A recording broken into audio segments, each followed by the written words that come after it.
तो दोस्तों पिछली कक्षा में हम लोगों ने यूपी टीजीटी पीजीटी कला विषय से संबंधित हम लोग आधुनिक चित्रकला एक नया बैच लेकर आए थे आपके सामने पिछले 15 दिन पहले। तो उस नए बैच में हम लोगों ने बंगाल शैली को भी बड़े बेहतरीन तरीके से अध्ययन किया। उसी कड़ी में हमने ईवी हैवेल को देखा, एक बहुत ही अच्छे चित्रकार हुए अवनींद्र नाथ टैगोर जी को भी देखा। साथ ही साथ उसी कड़ी में पिछली कक्षा में हम लोगों ने अवनींद्र नाथ टैगोर जी को देख लिया था बहुत बेहतरीन तरीके से। उससे क्वेश्चन बनते रहते हैं, इसलिए बहुत बेहतरीन तरीके से हम लोगों ने उसको पढ़ा और समझा। मैं उम्मीद करता हूं कि आपको सारी बात समझ में आई होगी। उसी की कड़ी में हमारा आज का अगला बिंदु है असित कुमार हल्दर या हलदार। ये भी अलग अलग पुस्तकों में थोड़ा सा स्पेलिंग मिस्टेक रहता है, कहीं कहीं हलदार लिखा रहता है, कहीं कहीं हल्दर, उस पर मत जाइएगा। आज हमारा जो चित्रकार है बहुत ही महत्वपूर्ण चित्रकार होने वाला है, यहाँ से भी क्वेश्चन बनता है। तो नमस्कार, मैं राहुल सर आप सभी का आपके अपने चैनल पूर्वांचल कैरियर क्लासेस पे बहुत बहुत स्वागत करता हूँ। दोस्तों एक बार जुड़ जाइए सब लोग। अच्छा, हमारे भाई लोग वीडियो को शेयर वेयर कर दिया करो, लाइक वाइक कर दिया करो, कहना ना पड़े, ये सब सारी चीजें कहने नहीं होती है, ये सब कहने वाली बात नहीं होती। मैं किसी वीडियो में कभी कुछ कहा नहीं हूँ आपसे, किसी भी कक्षा में। ये तो मन में आ गया थोड़ा कह ही देता हूँ, क्योंकि आप लोग बिना कहे करते भी नहीं। तो पढ़ाई में मन लगा के एकदम बढ़िया से पढ़ते रहिए। आज हमारे सामने बहुत ही बेहतरीन नाम कला विषय से संबंधित आपके सामने मैं लेकर उपस्थित हूँ। जिस चित्रकार का नाम, जिस कलाकार का नाम असित कुमार हलदार है। क्या है? असित कुमार हलदार। ध्यान दीजिएगा, क्या नाम है? असित कुमार हलदार। बहुत ही महत्वपूर्ण नाम है दोस्तों। इस नाम से भी क्वेश्चन आएंगे, तो मतलब आएंगे ना, ज्यादा तो एक क्वेश्चन तो आइबे करेगा। इनसे संबंधित पुस्तकें भी पूछ ली जाती है। इन्होंने लगभग 40 पुस्तकों की रचना कर डाली है। असित कुमार हल्दर जी ने लगभग 40 पुस्तकें लिखी हैं। इनसे इनके पुस्तक से भी क्वेश्चन बनता है। इनके हम लोगों ने जब आज लगभग 7 महीना पहले मैं जब शुरू किया था यह बैच, तो उसमें मैं एक वीडियो में केवल कुछ महत्वपूर्ण कलाकारों की जो उनकी प्रमुख रचनाएं हैं, कृतियां हैं, जो उनकी पुस्तकें हैं, हमने एक ही कक्षा में उसको समेट के रख दिया था, ताकि हमारा कोई भी भाई बहन अगर पढ़ना चाहे तो एक क्रम से सुविधा रूप से उसको पढ़ सकता है, देख सकता है। तो इन्होंने लगभग 40 पुस्तकों की रचना कर डाली। आइए देखते हैं असित कुमार हल्दर जी के बारे में। बहुत ही महत्वपूर्ण नाम है यह। असित कुमार हल्दर के अगर हम जन्म की बात कर लें दोस्तों, इनका जन्म कब होता है? इनका जन्म जो है 10 सितंबर सन 1890 ईस्वी को। कब? सन 1890 ईस्वी को इस महान आत्मा का जन्म होता है, अवतरित होती है इस पृथ्वी पर यह आत्मा। ठीक कहाँ हुआ? इनका जन्म आखिर स्थान क्या है, कहाँ हुआ? तो आप देखेंगे जहां अवनींद्र नाथ टैगोर जी का जन्म हुआ, जोड़ा साकू या जोरा साकू, आप देख लेंगे कि पश्चिम बंगाल में जो कलकत्ता है वहीं पर यह स्थान पड़ता है। 10 सितंबर 1890 ईस्वी को इनका वहीं जन्म हो जाता है। और सन 1964 ईस्वी को ये क्या करते हैं, यहाँ से निकल लेते हैं, इस पृथ्वी लोक को टाटा बाय बाय करके। यानी कहने का मतलब है कि यह इनकी मृत्यु हो जाती है सन 1964 में। ये कुल फैक्चुअल बातें इनके जन्म से संबंधित है, जिसको डेट को आपको याद रखना है। कभी कभी कूट मिलान में क्वेश्चन पूछ लेता है आपसे, न कूट मिलान में पूछा तो ऑनलाइनर टाइप में, जीएस टाइप में क्वेश्चन आपसे पूछ लेता है। तो ध्यान दीजिएगा कि इनका जन्म 10 सितंबर 1890 ईस्वी को कलकत्ता जोड़ा सांकू में होता है दोस्तों, और सन 1964 में इनकी मृत्यु हो जाती है। आप देखेंगे कि ये जो असित कुमार हल्दर है, असित कुमार हल्दर, असित कुमार हल्दर एक बहुत ही अच्छे कलाकार थे, बहुत ही सुंदर कृतियां बनाने का काम करते थे। हम कह सकते हैं कि असित कुमार हल्दर जो है, असित कुमार हल्दर जो है, यह एक बड़े ही अच्छे अच्छे कलाकार के साथ साथ कलाकार के साथ साथ भाव प्रवण, मूर्तिकार, चित्रकार, दार्शनिक, कला समालोचक, चिंतक एवं बहुत ही अच्छे मित्र दृष्टिकोण रखने वाले ऐसे व्यक्तित्व के महान व्यक्ति थे हमारे कौन, आपके असित कुमार हल्दर।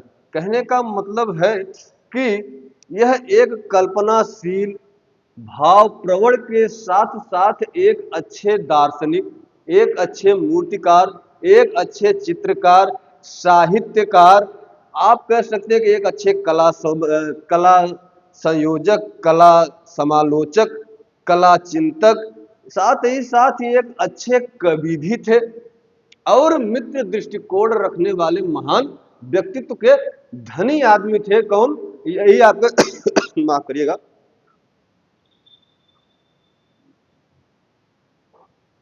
यही आपके असित कुमार हल्दर। मैं बार बार कह रहा हूं कि यहां से क्वेश्चन आएगा तो आप लोग इनकी जो आज की क्लास होने वाली बहुत छोटी सी क्लास होगी, बहुत ध्यान से इत्मीनान से पढ़िएगा और लाइक शेयर तो करना मत भूलिएगा एकदम गारंटी के साथ, और कमेंट वमेंट करते रहिएगा, ये आप लोग की जिम्मेदारी है, नहीं तो भैया जान लो। चलो बात हो गई यहां तक। आप देखेंगे 1906 ईस्वी में, कब 1906 ईस्वी में ये कलकत्ता कला विद्यालय, किस विद्यालय में, कलकत्ता कला विद्यालय में इनका दाखिला होता है। वहीं से ये शिक्षा दीक्षा लेते हैं, अपना सीखते पढ़ते हैं। आप देखेंगे कि लियोनार्ड जेनसिंग से ये वास्तुशिल्प की शिक्षा प्राप्त की, किससे, लियोनार्ड जेनिंग से, किससे,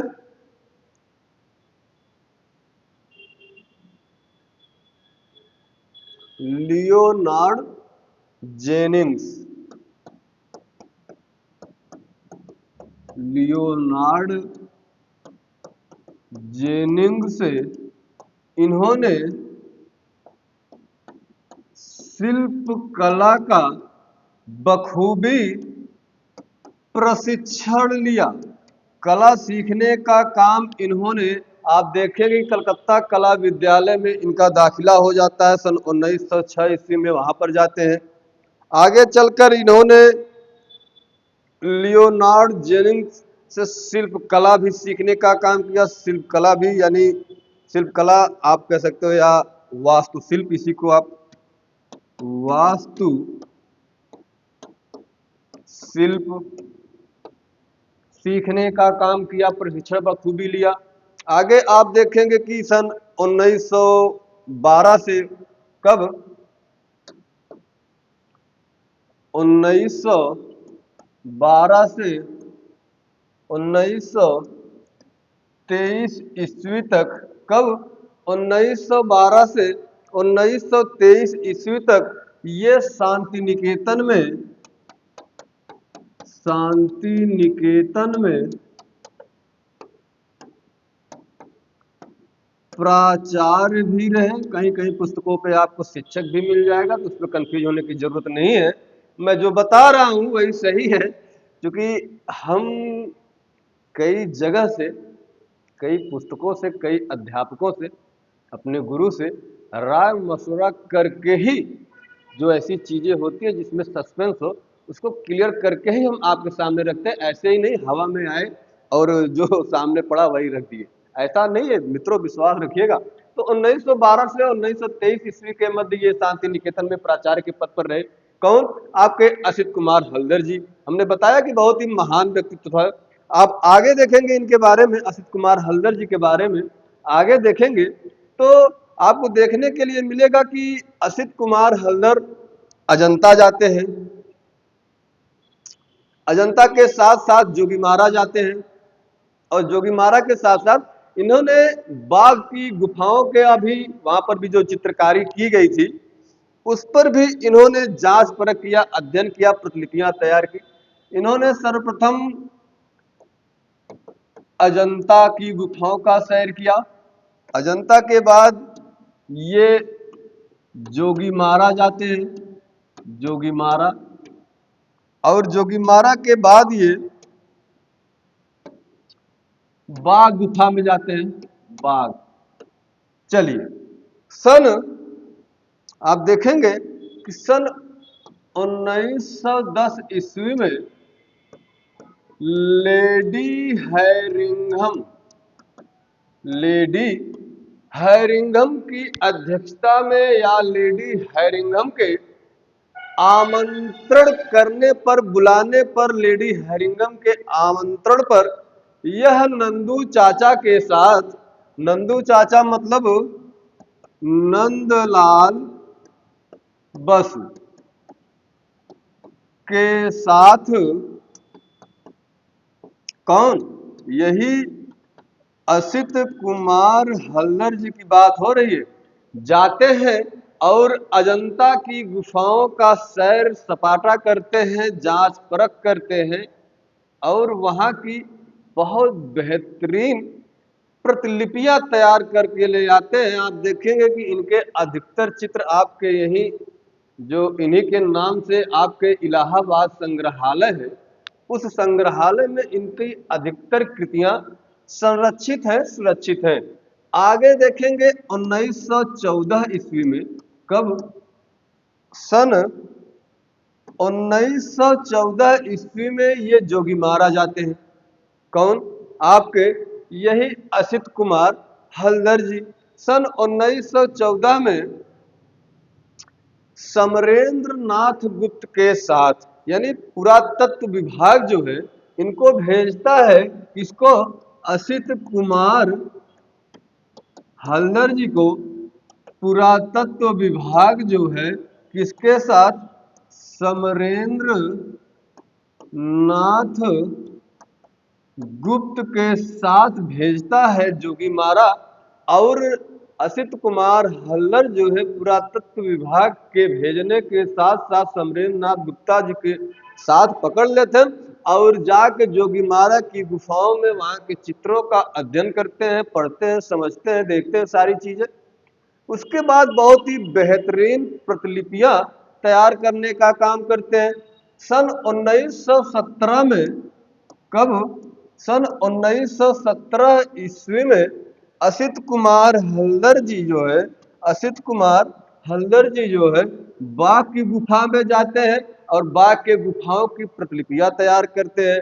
सन 1921 में यही बाघ की गुफा पर आप देखेंगे कि नंदलाल बोस और सुरेंद्र कुमार भी जाते हैं।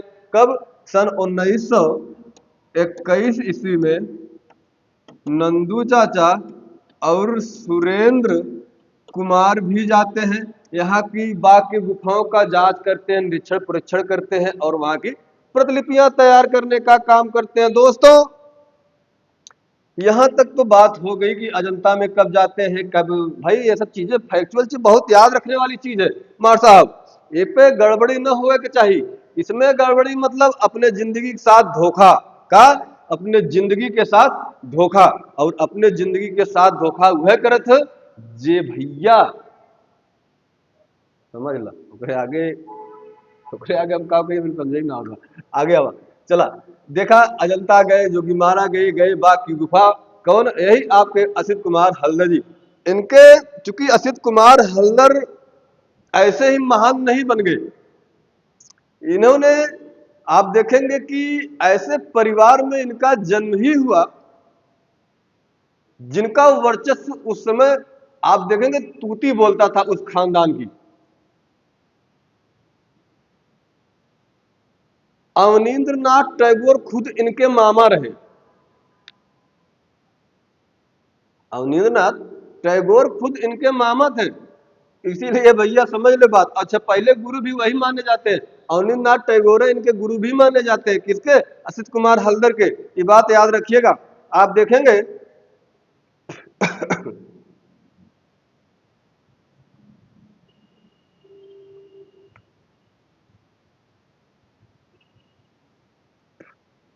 आइए,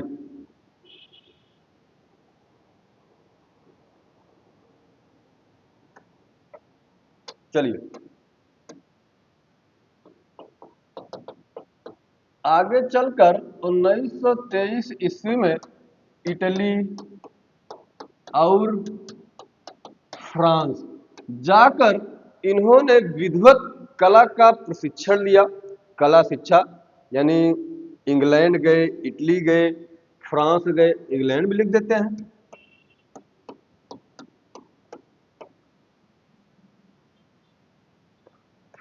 चलिए,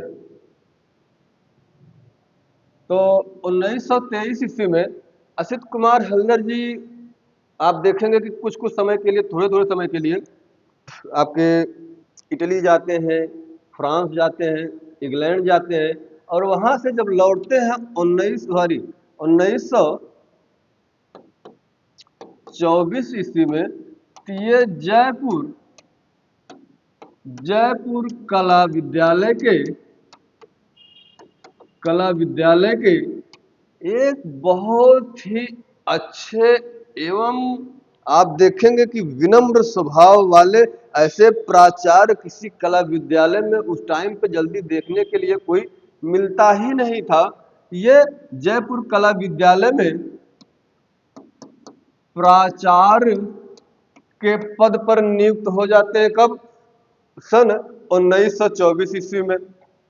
आगे देखिएगा, 1925 से लेकर 1945 तक। कब? 1945 तक ये लखनऊ कला विद्यालय के प्राचार्य रहे। ये सब सारी चीजें आपसे पूछी जाती है भैया, ये सब चीजें आपको याद रखनी है कि 1923 में इटली, फ्रांस, इंग्लैंड गए, शिक्षा दीक्षा लिया, फिर धीरे धीरे लौट आए। 1924 में जयपुर कला विद्यालय के जो है प्राचार्य हुए। फिर 1925 से 1945 तक लखनऊ कला विद्यालय के प्राचार्य रहे। आप देखेंगे 1959 में राष्ट्रीय कला अकादमी नई दिल्ली के कलाकार सदस्य भी नियुक्त किए जाते हैं। कब? 1959 ईस्वी को राष्ट्रीय ललित कला अकादमी राष्ट्रीय ललित कला अकादमी के आप देखेंगे कि ये नई दिल्ली में सदस्य भी नियुक्त किए जाते हैं। राष्ट्रीय ललित कला अकादमी नई दिल्ली के कलाकार सदस्य नियुक्त किए जाते हैं। कौन? यही आपके असित कुमार हल्दर।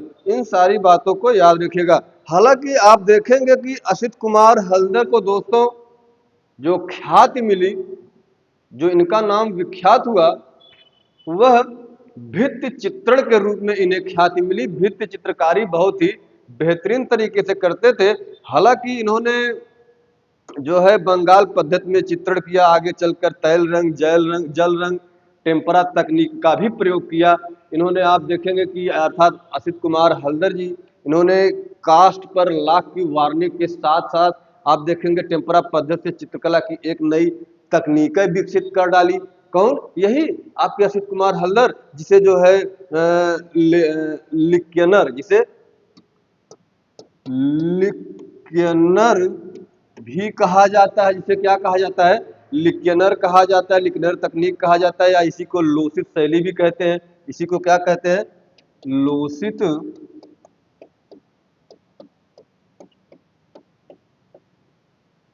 लोसित शैली भी कहते हैं इसी को। इन्होंने कॉस्मिक पेंटिंग पर भी चित्र बनाया।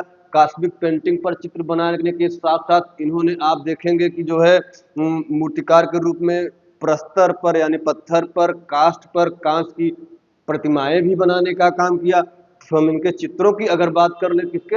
असित कुमार हल्दर के। तो असित कुमार हल्दर के अगर हम चित्रों की बात कर ले दोस्तों, तो इन्होंने ज्यादातर चित्र पूरा आख्यानों पर तथा ऐतिहासिक घटनाओं से संबंधित चित्र बनाने का काम किया। कौन? यही आपके असित कुमार हल्दर। हम दोस्तों आज की कक्षा यहीं तक रखते हैं, बस इनके बारे में इतना जानना बहुत जरूरी था।